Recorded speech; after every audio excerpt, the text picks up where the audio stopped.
Page 235, the Spanish dance at the top of the page. And it looks really ugly, so let's just break it down and see what we got. You kind of get into it and start to get the bits and pieces worked out.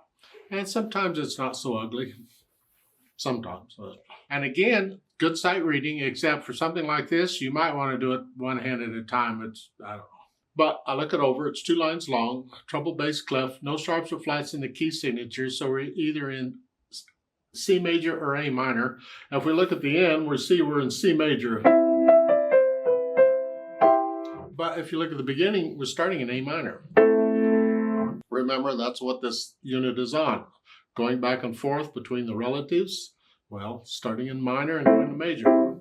When you do the scales and arpeggios, I just recommend you do them both, C major and A minor. 2 octaves up and down is fine.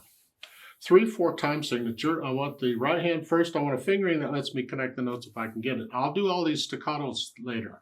So we're starting here and then thumb. This is actually quite common. This is a good fingering here. I could have done a 1 here, but this with 3, 3, 2, 1 is very common, and I would encourage you to go ahead and use it when you can. So it's 1 and 2 and 3 and thumb. Here, and this going, because you could have gone in the first measure, the last 2 beats, here, 2. You could have done that. But considering what's coming, we need to be up here. So this is fine. So again, the first measure is 1 and 2 and 3 and 1 and 2 and 3 and 1. Crossover.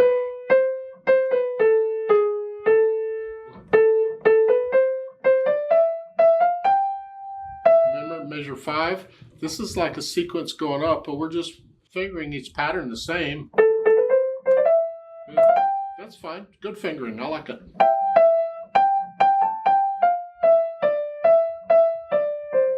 Here. So, last measure. This way we don't have to cross over the thumb, because you could cross over the thumb. I could do that again here too. There are different ways of fingering it, but this is good practice. Do you do this on repeated notes?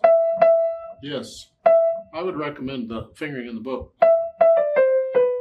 Left hand, let's see what's going on here. Starting, so here, we're using 2 and 1 because of what's coming up. This puts us in position for measure 3, and that's why it's 2 and 1.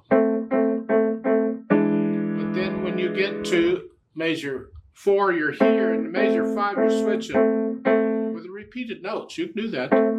This prepares us for what's coming for measure 6. Then measure 7, I use the 4 on the B because the chord is actually that, and that's how I finger it. They're using a 3, I don't, I use a 4. And then they say a 2-1, but if you use a 4, you use a 3-1. If you use a 3, then you got to use a 2-1.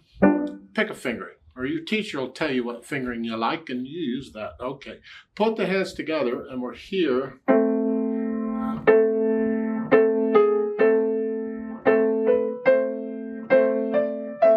So I go through and I put the hands together, and then I go back over it however many times, slowly, and get rid of the hesitations.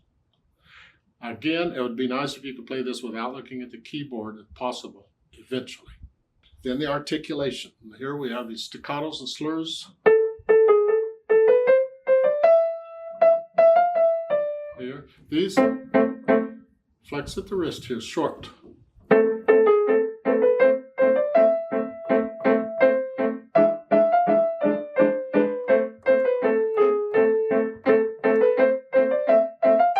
Then the dynamic, we'll only give you 1, and that's loud. That's for the melody. These, keep them in the background. And be careful on that, because when you do this constantly like this left hand will get louder all by itself. It'll just happen. So always be listening for that left hand. Make sure it stays out of the way. And then the speed. Moderato, well, they slowed it down this time. Oh, moderato, well, with 8th notes though. So it's 1, 2, 3, 1, 2, 3. It's going to feel faster than moderato, huh?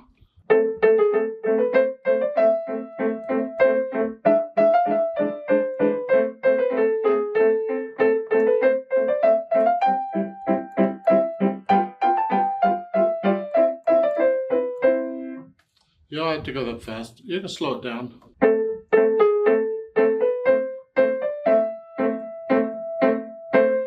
The problem is then like measure 2 and measure 6 just drag. So you got to find a speed that works with all of it because it all has to be the same speed.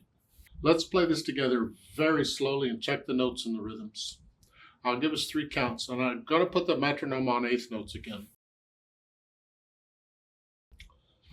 1 and 2 and go and.